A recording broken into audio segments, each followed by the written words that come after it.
conhecimento da verdade liberta. In my career, I performed 1,200 abortions. And everything I tell you is firsthand and true. I want to imagine for a minute that you're a pro-choice obstetrician gynecologist like I used to be. Your patient is 17 years old. She's 20 weeks pregnant. Her uterus is all the way up to her umbilicus. If you could see her baby, easily done on an ultrasound, her baby's about 8 inches long, basically the length from the tip of your finger to your wrist, not counting the legs.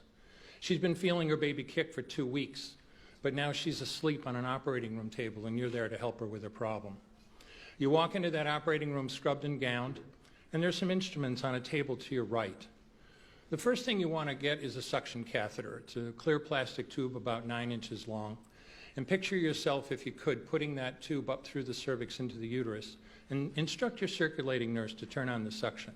What you'll see is pale yellow fluid running through the tubing into the machine. That was the amniotic fluid that was there to protect the baby. Now, if she were only 12 weeks pregnant or less, a 12-week baby is about the width of your hand. You could pretty much do the entire abortion with that one instrument. Babies this big, they don't fit through catheters that size. So you reach down for something called a Sofer clamp. It's about 13 inches long. It's a heavy instrument. And the business end is 2.5 inches long and 1/2 inch wide with rows of sharp teeth. It's a grasping instrument. When it gets a hold of something, it does not let go. A second trimester abortion is a blind procedure. You can't see what you're doing. And carefully place that instrument, see yourself doing this into the uterus, and grab blindly anything you can, and feel yourself pull, and I mean hard. And out pops a leg that big, which you put down on the table next to you. And reach in with that instrument again blindly. Grasp and pull hard. Out comes an arm just as big that you put down on the table next to you. And reach in with that instrument again and again, and tear out the spine, the intestines, the heart, and lungs. Head on a baby that size is about the size of a plum. And again, you can't see it, but you're pretty sure you got it if you've got the instrument around something and your fingers are spread as far as they'll go. You know you did it right if you crush down on the instrument and white material runs out of the cervix. That was the baby's brains. And then you can pull out skull pieces. And if you have a wonderful day like I had a lot of days, sometimes a little face comes back and stares back at you. Congratulations. You just successfully performed a second trimester D&E abortion. You just affirmed her right to choose. You just made $800 cash in 15 minutes. This is what we're talking about, folks. This is what they are asking you to decide on. Adoro falar sobre aborto, planejamento familiar. Não é para contrariar a Igreja Católica, mas para ajudar as pessoas. Para levar as pessoas a uma vida de melhor qualidade. Menos violência, menos morte, menos mortalidade infantil, menos doenças, enfim, menos todo o mal que nós temos visto na nossa sociedade. Eu sou a favor do aborto, sim. Eu sou e digo isso alto e bom som. Com toda a fé do meu coração. E não tenho medo nenhum de pecar. E se eu estou pecando, eu cometo esse pecado consciente. Se eu não acredito nisso. Porque é uma questão de inteligência, não é questão nem de fé, é uma questão de inteligência, de razão. Lá em Nova York, depois que foi promovido a lei sobre aborto, a criminalidade diminuiu. Assustadoramente. Por quê? Porque deixou de nascer criança revoltada. Porque a criança revoltada é uma arma contra nós, é uma arma contra a sociedade. Mamãe teve 33 filhos. 33. Por causa das dificuldades, ela abortou 16. Sobraram 17. Morreram 10. Ficaram só 7. E nem por isso ela deixou de estar com Deus. Então, o aborto não faz diferença. É preferível abortar do que ter a criança saudável, mas criando problemas para si, mendigando, comendo pão que o diabo amassou, enfim, e sendo nocivo à sociedade. Esse é o meu pensamento.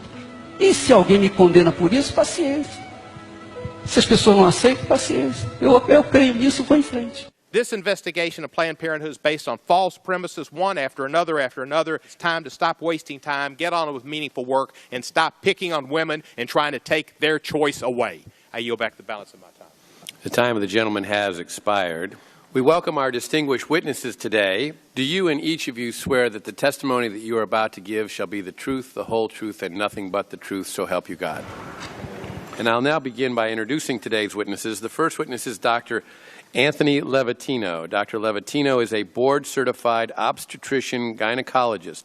Over the course of his career, Dr. Levatino has practiced obstetrics and gynecology in both private and university settings, including as an associate professor of OBGYN at the Albany Medical College. And Dr. Levatino, we'll begin with you. Welcome. Thank you, Chairman and members of the committee. I only have 5 minutes, so I'm going to get right to it. Second trimester D&E abortions performed between roughly 14 and 24 weeks of gestation. Your patient today is 17 years old. She's 22 weeks pregnant. Her baby is the length of your hand plus a couple of inches. And she's been feeling her baby kick for the last several weeks, but she's asleep on an operating room table. You walk into that operating room scrubbed and gowned, and after removing laminaria, you introduce a suction catheter into the uterus. This is a 14 French suction catheter. If she were 12 weeks pregnant or less, basically the width of your hand or smaller, you could basically do the entire procedure with this. But babies this big don't fit through catheters this size. After suctioning the amniotic fluid out from around the baby, you introduce an instrument called a Sofer clamp.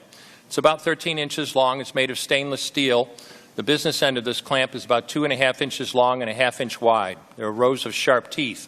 This is a grasping instrument. When it gets a hold of something, it does not let go.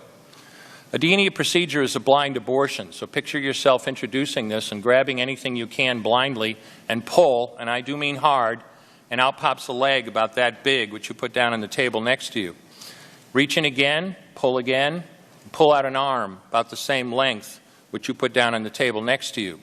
And use this instrument again and again to tear out the spine, the intestines, the heart and lungs.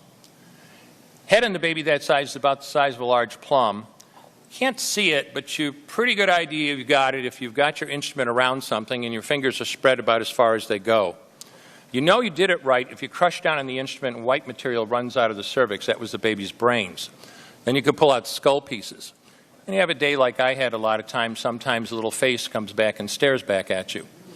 Congratulations. You just successfully performed a second trimester D&E abortion. You just affirmed her right to choose. One more question, Dr. Levatino.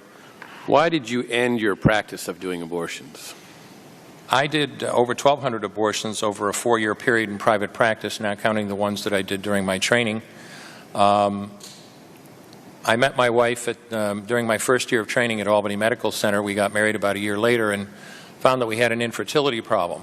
After years of failed infertility treatment and several years trying to adopt a child, we were blessed with adopting a little girl that we named Heather in August of 1978. As sometimes happens in those situations, my wife got pregnant the very next month, and we had 2 children 10 months apart. 2 months short of my daughter Heather's 6th birthday, she was killed in an auto accident and literally died in her arms in the back of an ambulance. Anyone who has children might think they have some idea of what that feels like, but unless you've been through it yourself, you have no idea whatsoever. I know people find it hard to believe, but what do you do after disaster? You bury your child and then you go back to your life. And I don't remember exactly how long it was after my daughter died that I showed up at Albany Medical Center OR number 9 to perform my first second trimester D&E abortion. I wasn't thinking of it as anything special. This was routine to me. But I reached in, literally pulled out an arm or leg and got sick. You know, earlier on I described stacking up body parts on the side of the table. It's not to, gross people out, to use a simple term. When you do an abortion, you need to keep inventory. You have to make sure you get 2 arms and 2 legs and all the pieces. If you don't, your patient's going to come back infected, bleeding, or dead. So I soldiered on and finished that abortion. And I know it sounds, as I said, hard for people to believe, but I'm telling you straight up my experience. You know, after over 1,200 abortions, first and second trimester up to 24 weeks and all the rest of it, and being very dedicated to it, for the first time in my life I really looked. I really looked at that pile of body parts on the side of the table. And I didn't see her wonderful right to choose, and I didn't see all the money I just made. All I could see was somebody's son or daughter. And I stopped doing late-term abortions after that, and several months later stopped doing all abortions. Thank you.